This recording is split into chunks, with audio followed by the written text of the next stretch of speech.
Hello, my wonderful friends. This begins the first of hopefully many wonderful videos where we interview friends of ours from around the Twitchverse. And today, we are talking with Drakos XIII.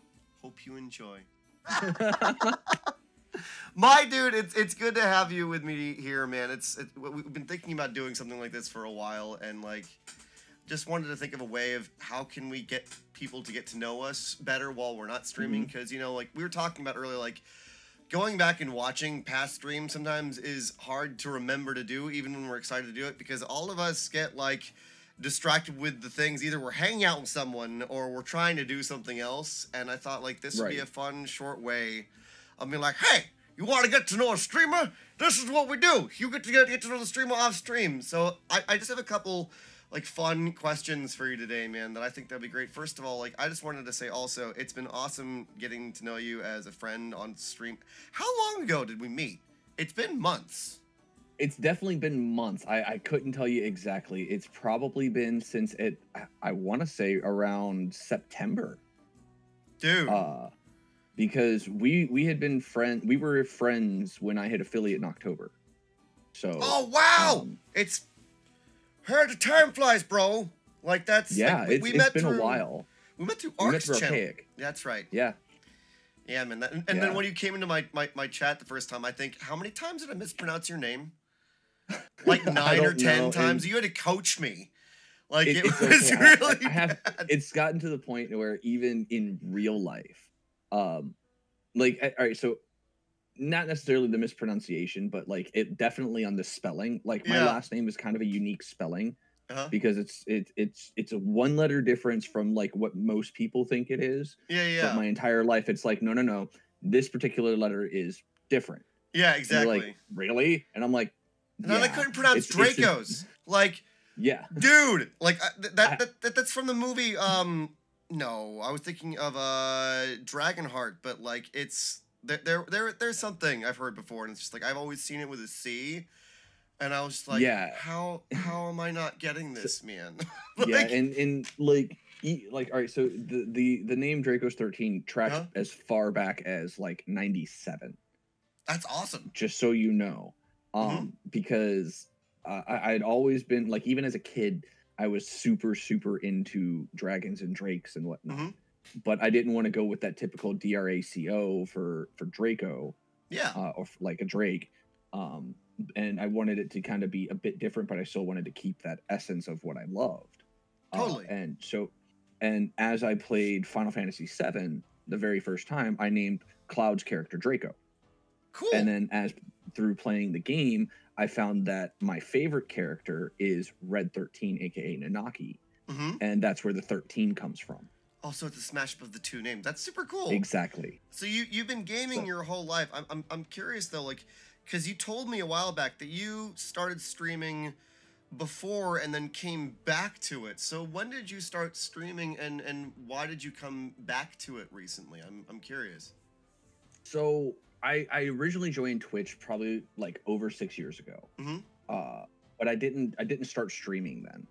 I didn't start streaming until probably a couple years ago, and I was just broadcasting my gameplay, and I was doing a lot, and it depended on what I was doing. Yeah. Because sometimes I would stream to Twitch, sometimes I would stream to YouTube and things like that, and it was more just for fun, just to record the gameplay and have it there for future reference if I ever wanted to go back and watch it again. Because sometimes a lot of funny stuff happens, especially with some of the people I played with. Dude, a lot of the. Your Destiny 1 with the hand cannon that you sent me, man. We're gonna have to add that in here somewhere. The sidearm, sorry. Man. Record in Destiny 1 Crucible, yeah, those were the good old days. And that was basically just that wasn't even streaming. That was just me playing, and then after the match, I'm I'm gonna save that match. And I cut it down, and that's what happened. That's how a lot of my YouTube videos are. It's just content that I felt was good for me, that I just wanted to put out there. And I didn't expect anything to happen. Huh? I don't do that. I need to learn to do that, man. it was a lot easier then. Yeah. Because because there was I didn't have a schedule that I needed to keep outside of my own job. Yeah. But anyways, we got sidetracked. That's fine. It's just welcome to the shrubbery, dude. Like what? Welcome to the shield wall too. Welcome to the shield wall too. So I was gonna ask, you coming back to streaming? What was the thought that when you're like, I want to start doing this again? The biggest catalyst on that, what really pushed me back into it, was COVID. Because I got out of streaming. I stopped doing it even on a regular basis, because when I was doing it prior, it was I'd stream once or twice and then I wouldn't broadcast for like 2 or 3 weeks. And that's why I was just like, oh, I never expected to go anywhere. And then I changed careers in the summer of 19, and I had basically no internet access at all. And I had also but prior to that is kind of when I started to actually start getting back into streaming and tried to start streaming regularly. And that a big like influence, I guess I could say, was actually because of Archaic, because she had started streaming on a regular basis at that point in time as well. And I'm just like, I want to give this a shot again. And I started kind of doing it. And then when, the career change happened, I had to stop because I just couldn't do it. There was no internet, and what internet we did have was crap. So like I had to sit on this tiny little porch in the middle of this 230-acre property on my phone just to check Facebook. That's kind of beautiful, but it's like if you like video games and like streaming, it's like that's just not possible. Yeah, right? I mean, and I still was able to play my games, but I just couldn't like do it online. I couldn't update my games and things like that. But and that's neither here nor there. But when COVID happened and I got laid off because the ranch was being shut down for lockdown and all that, and I came back to Houston, where I'm at now, it gave me the opportunity to actually dive back into it. And it was something that, I've always, and like we've stated, I've always been into video games, and it gives me a chance to share my passions with people who are also interested in them. And I know there's a ton of people that want to play certain games that they can't because of whether it be finances or whatever. And it gives them the opportunity to live vicariously through the person they're watching. Exactly. And it's a nice thing to kind of do. And with the way things have gone, especially in the last like 4 months, it's just been absolutely amazing. And I wouldn't change it for anything at this point. Yeah, I was gonna ask you, because you were talking about the being passionate about gaming, and I know that you kind of have, from what I see, what's the word? Come on, brain. There are certain things that you really do like. You do like playing and sharing with people, but I've seen mostly that you stream a lot of fantasy games, and that's been the thing that I've seen that you love the most. So I'm curious, what games are you streaming right now? I've seen some of them because I'm one of your moderators. But yeah, you're right. Yeah, I do stream a lot of fantasy games because I've always been into the fantasy genre in all aspects of things. Whether it be movies, TV, comics, stuff like that. Like, I'm a huge comic book nerd, specifically for Deadpool. I love Deadpool. I'm actually wearing it. I was going to say, you're actually wearing the shirt. Right there. I have a Deadpool pop on my desk. But I'm also into sci-fi as well, but some of the more sci-fi-esque games I can't really get into because I tend to get hyper-focused into it because they tend to be shooters.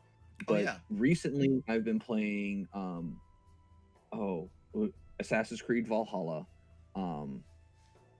Horizon Zero Dawn, Final Fantasy, the remake of Final Fantasy VII, and Ghost of Tsushima.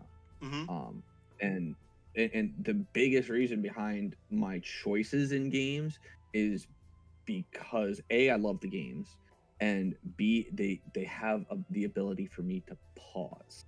Oh yeah, that second one is a huge thing.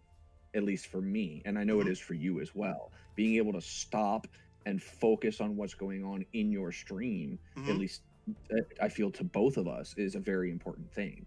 And I know, like, when we do our Sunday night thing, it's it gets a little crazy. It gets a little mayhem. Yeah, we can't always do that because of the game itself. But at the same time, it's still fun. I think people enjoy that because I think they enjoy watching us try and like organize the chaos that happens, and also just like it's fun because we're doing Destiny 2, and that game itself has its own comedy as a result of like watching streamers trying to do Destiny 2 while trying to like pay attention is kind of like watching someone trying to herd cats with their brain. That's exactly what I was thinking. I was about to be like, it's like herding cats. Yeah, That's the exact thought that was going through my brain.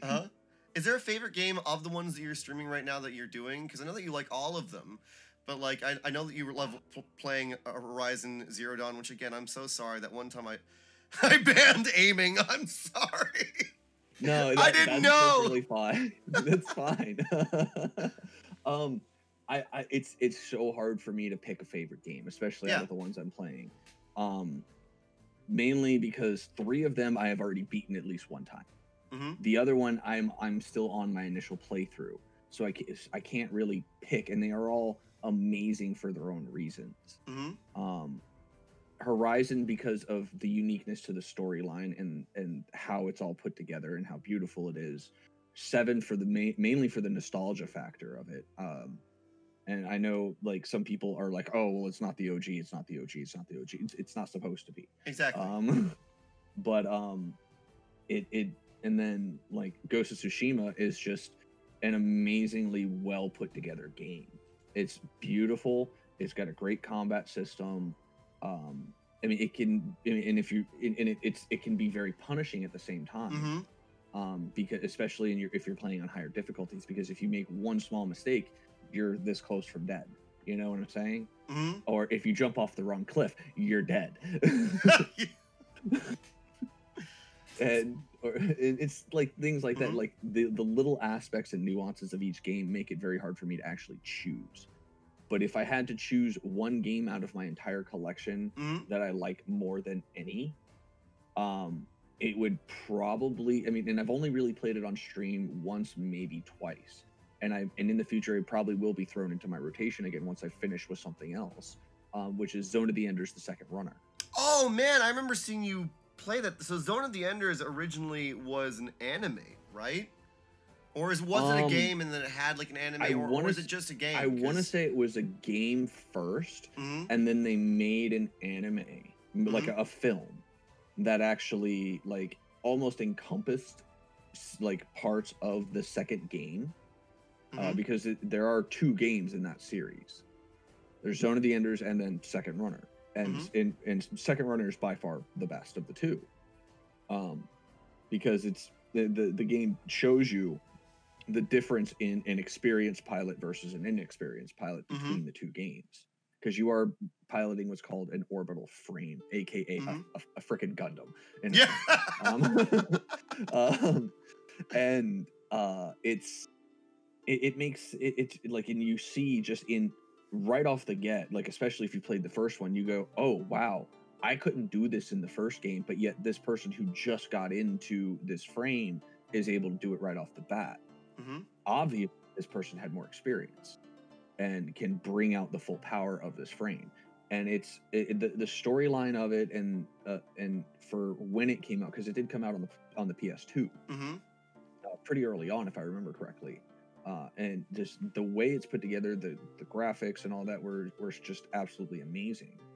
And when I bought the second run at the very first time on the PS2, I could not find it in stores anywhere. Really? And B, when I did find it online, a used copy was still full price. Oh, it feels bad, man. It's that good. At the time, that's what the reason it cost the reason it still cost $50 was because of the demand for it. Because people who had it were not getting rid of it. And those who did get rid of them, the sellers knew how much demand there was, and they knew people would pay it. Welcome to gaming, my dude. Like that's just a thing. So I was just gonna ask also with gaming and streaming, I'm looking forward to you bringing that back, because I have a vague memory of Zone of the Enders, but as a streamer, it's not necessarily always the gameplay that's like the thing that's like a favorite moment, but like have there been any like really funny or favorite moments that you've had either as a streamer or watching someone on stream, like any strong memories that you thought of like that? So, like that's Yeah. Some of my favorite moments, at least as a streamer, like being on the output side, Yeah. I believe is the appropriate terminology for that. Like being the person putting out the content is watching how much fun my viewers can have with me. And the biggest example of that was my last Amnesia stream. Oh man, dude, that game I was like, you have fun with that, bro, because like I'm scared of horror games, and the fact that you went in with that with you had some very interesting things that you added to the stream to make that a bit more entertaining. Yeah. So basically, what I did was I with the sound alert system, I reduced the timer cooldown on the ability for people to play sound, so it was like once every 30-40 seconds or something like that, and I made them all scare sounds. And I had no visual or chat cue for them, so there was no way I could be prepared for it. You mad lad. And the game itself was not terrifying. Chat terrified me. But every time they got me, I would just bust out laughing. And I loved every second of it, and I would do it again if I wasn't such a big baby. I mean, like, it's fun to get scared sometimes, but after a while, it's like you get, I don't know about you, but I get like tense, and then afterwards, like when we did Senua's Sacrifice, like y'all exhausted me. Like I went to bed, and I was like, I'm dying. Because streaming horror games is fun. I was only there for a little bit of that, unfortunately. Like I was there for like on your first play, like the first half stream of that stream, the first stream, and then like the middle portion of the second stream where you've actually finished the game out. Oh, that was also like it worked out. 2 a.m. my time, 5 a.m. your time. So like, was it that late? Yeah, man, I went late that night. That we just wanted to finish it out because I was just like, I need to know. Oh yeah, because I definitely wasn't there at the end. I had left. I had gone to bed or something, so I didn't actually see the end of that game. But until I played it myself, but like it's like being able to see that chat is enjoying themselves is probably my favorite part of streaming.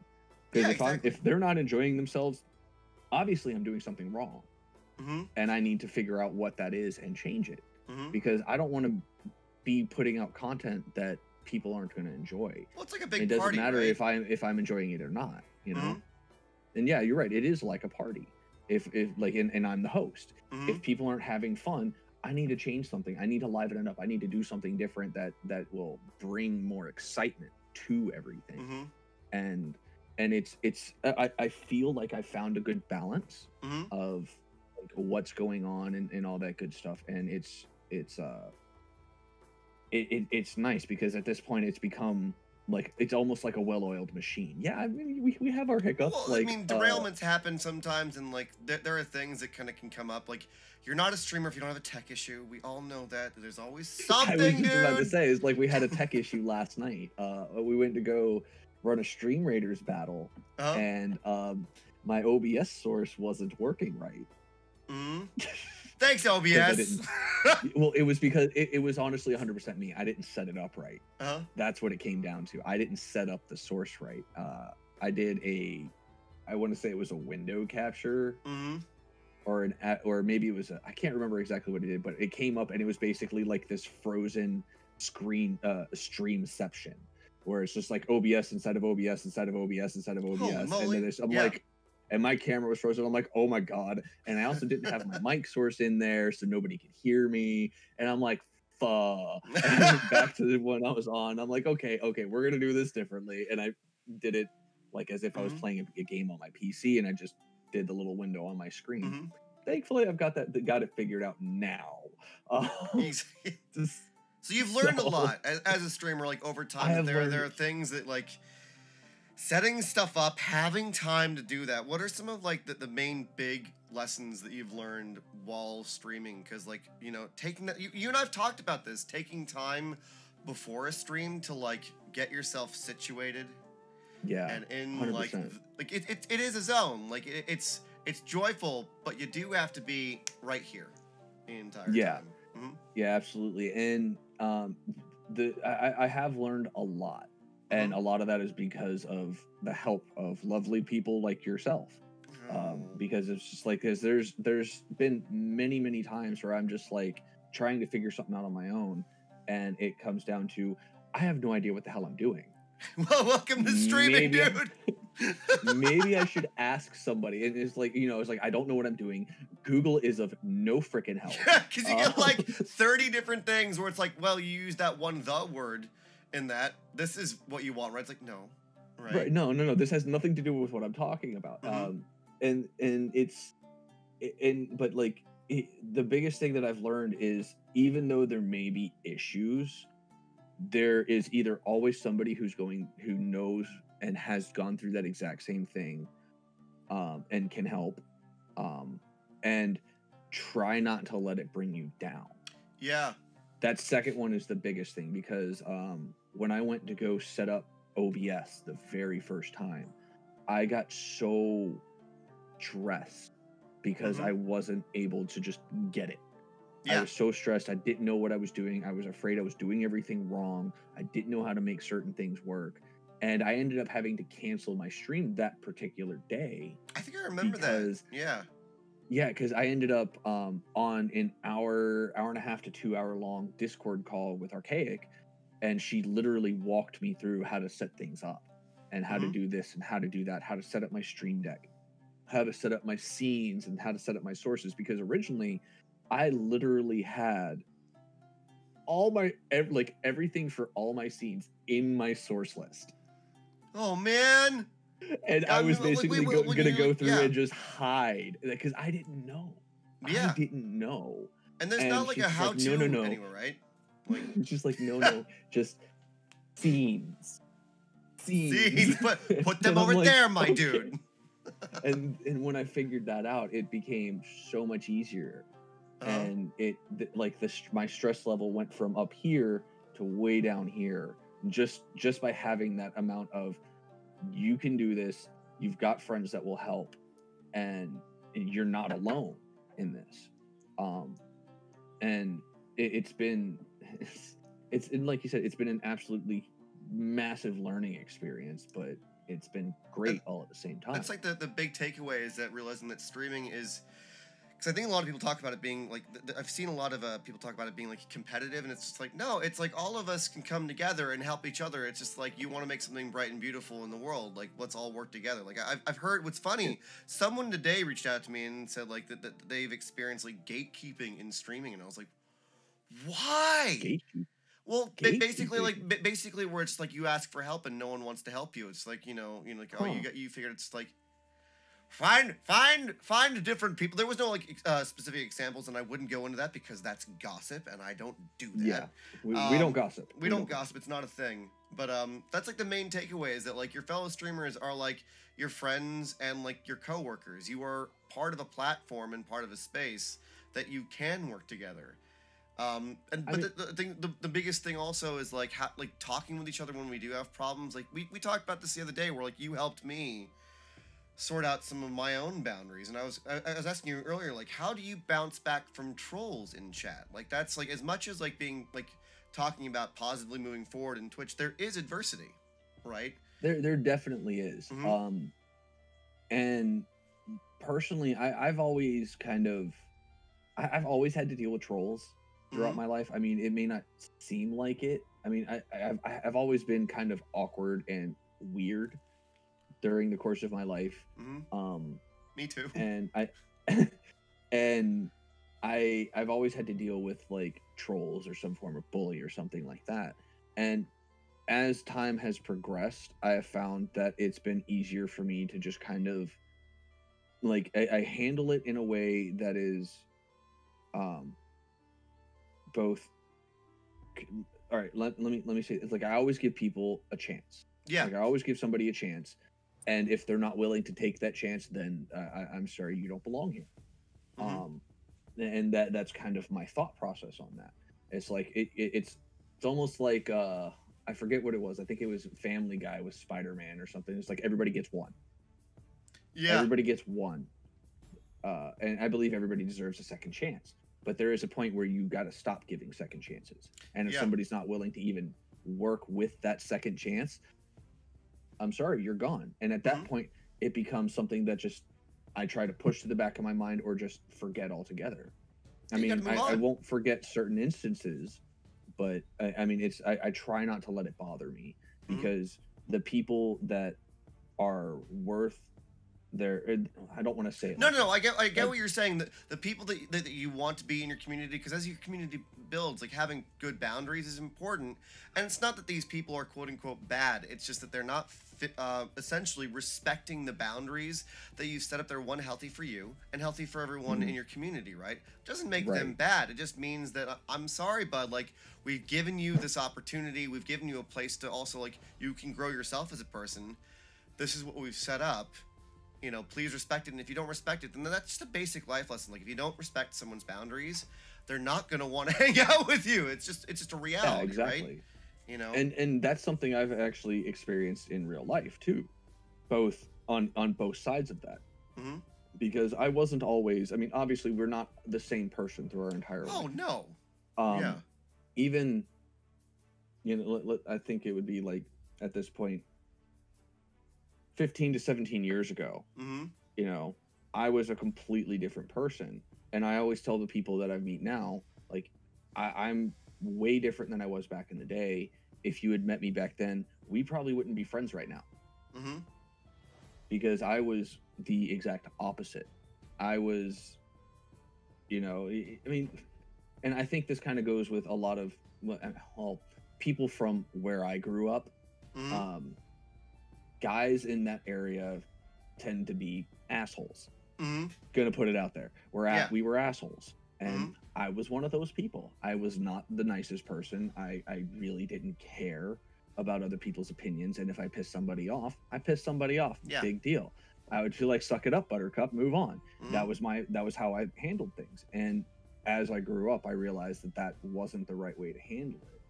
And when it comes down to it, but when it comes to the boundaries things, I will do everything I can to respect somebody's boundaries and their wishes and things like that, especially now, because I am older and I'm more mature, and I realize how important those things are to me. That it means just as much to everybody else. So if I'm not willing to respect somebody's boundaries, how can I expect them to respect mine? So that's the learning curve that we have, right? And also, I think that, like, you apply that wisdom to streaming, because, like, I will say, dude, like, you model really good behavior. In fact, like, I've actually caught myself being like, I need to remember how Drakos handled that, because I'm a little bit of a, we both know this, I'm a little bit of a pushover, and I don't know how to go kind of like, no, and now I'm learning, like, we're all in a process, right? Like, you learned from your childhood, and now, like, even, like, I'm 30, we're in our 30s, and, like, we're all still in a process learning these things, and that's why I think, like, Twitch not only a gift as, like, you creating content, but you grow as a person as well, because you have that interaction, and then you meet people that you kind of, I'm going to use this word, vibe with. But it also helps you kind of, like, grow in that aspect. So I also wanted to ask, like, outside of streaming, what are some things that you're passionate about? Because we've talked about that a little bit. You mentioned that you worked on a ranch, right? I did, and that was the career change I was referring to as well, because I worked as an electrician for 10 years in Florida. I mean, well, Florida and Texas, but mainly in Florida, because I think I only did maybe a year's worth of work out here in Texas, and this is actually where I got my start in electrical. Actually, it was more like a year and a half, but I worked like 8.5 years in Central Florida as a commercial electrician. So I worked at the theme parks, and I worked at, you know, UPS sorting facilities and office buildings and things like that. And it just got to a point where I absolutely hated it. And I came out here and visited a town west of San Antonio called Bandera, which is, if you know anything about, like, the old cattle pushes from back in the day, it's the cowboy capital of the U.S. Because as the cattle pushes went west, the herders would stop in Bandera, and the main trails would branch off to, like, California, Oregon, Colorado, all these other western states. But Bandera was this huge hub, and it still is this. It's still a small town, but it's just. But we went out there. I mean, it's still the small town, but it is still this. My brain is all over the place. Sorry. You're good, dude. I get it. Me too. It's still this small town, like, population of, like, at most 1,200 people, maybe even less. My brain, I might be remembering wrong, but like it's this nice little rural area. There's really only like 2 fast food joints there, 1 grocery store, a pharmacy, and a bunch of these little local owned shops, obviously. And then there's a bunch of ranches around everywhere. And I came out here to visit my family, and we went out to Bandera to visit a family friend who also happened to work on this ranch. And during the course of the time of me spending some time out there, over a couple visits to the ranch, it was actually 3 visits, maybe 2 or 3 visits. First time was just for like a weekend. The second time was more like a week.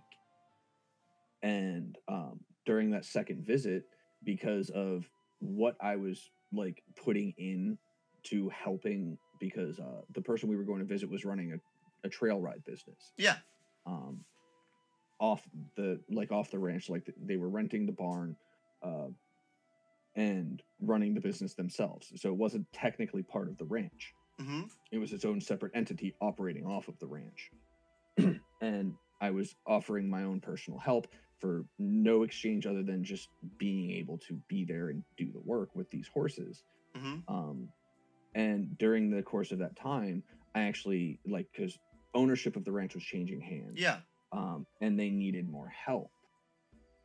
Because there was this period of time where the person who was running the trail ride business, they were going to have to operate the whole ranch on their own because the owners were going on vacation. So they needed extra help. And the person that they originally had lined up couldn't do it.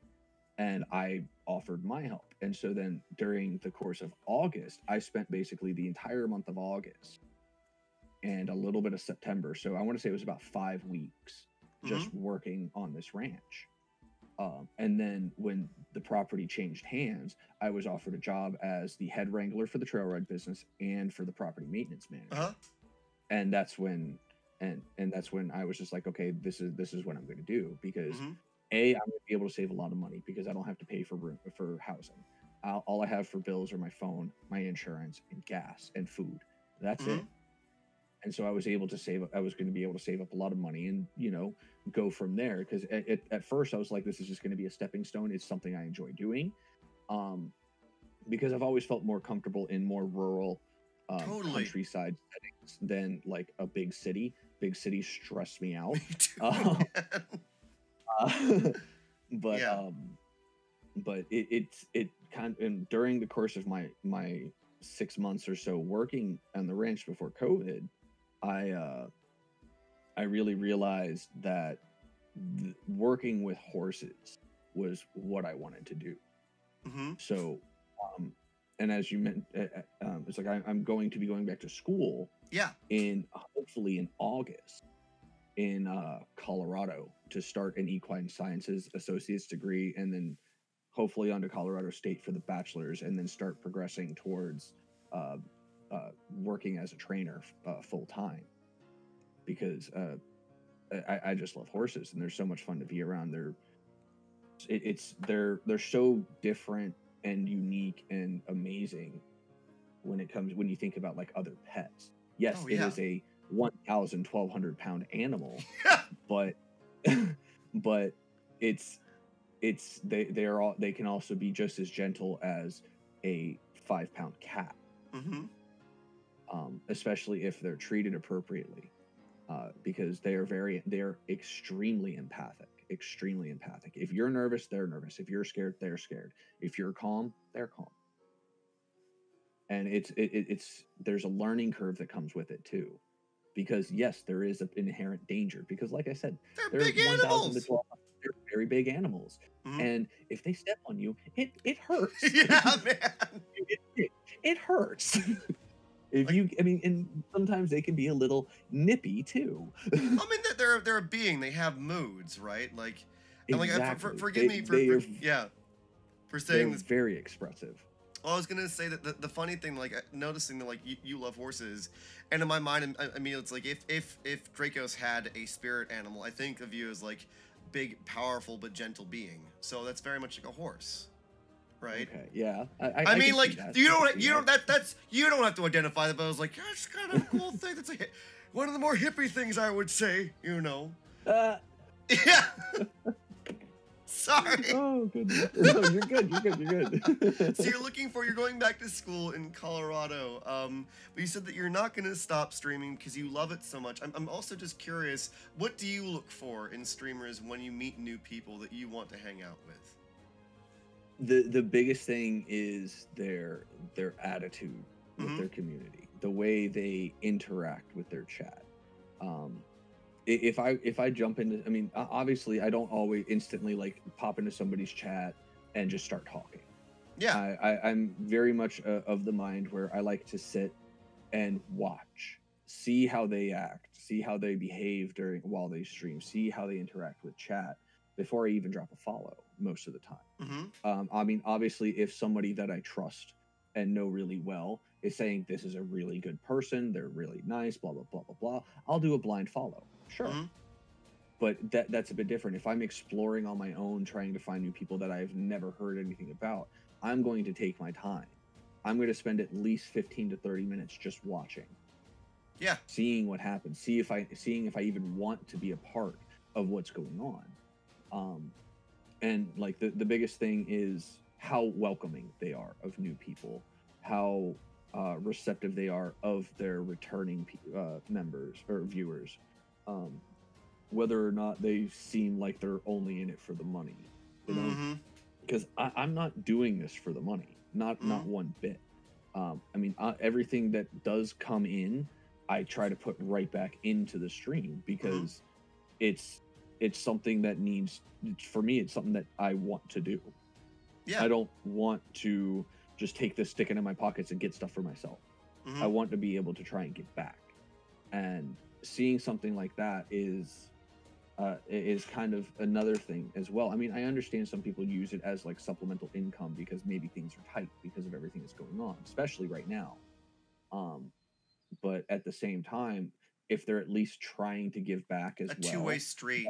You know what I mean? Exactly. Yeah, exactly. It's just like trying to have a conversation, like a deep conversation with somebody about some kind of issue that you're having or that they're having. It's a two-way thing. It's a give and take. Because I'm giving part of myself to you and they're to the viewers, and they're giving something to me, even though they don't have to. But I'm always like, I've always been the kind of person where I'm gonna try and do my best to try and help the people I care about. Because I'm also hyper protective of the people I care about. I know, and I love that about you. That's actually why I love. For one, like we hang out on stream and off stream together, and I have to say, like, that's why I wanted to ask you to be like one of the first people to do this, because I really want people to get to know you. And I think I also just want to ask, like, where else can people find you? Because I know that you have a YouTube. I know that you have a Twitter, right? I have a YouTube, I have a Twitter, and I have an Instagram. And basically those are all linked on my about page, and also in chat with the exclamation socials for Linktree. Because I kind of took a cue from you on that. Because I didn't want a similar situation to happen, and B, because instead of having an individual command for Discord, Instagram, Twitter, and YouTube, it's just one chat command. There's a link. There's all my links to my socials, and like, I'm not super active on all of my socials. Like, I think I've posted like 3 times to Instagram. It's a lot, right? Like, doing that's part of the learning curve, right? Like, it's important to have these things, but also, like, if you, like, what was it? A friend of mine was saying, do one thing really well and see if you can grow into other things. And, like, one of the things that I see that you do really well is chat interaction. So, like, say someone raids into you. What is the first thing that you end up saying to them? Because that's part of how you, this is your moment, Drakos, to welcome people into your channel. What would you say if people raided into you? So when people raid in, I always make it a note to make sure that the raider, the streamer that is bringing their community in, feels noticed. So, and like, pretty much everybody gets the same response, no matter the size.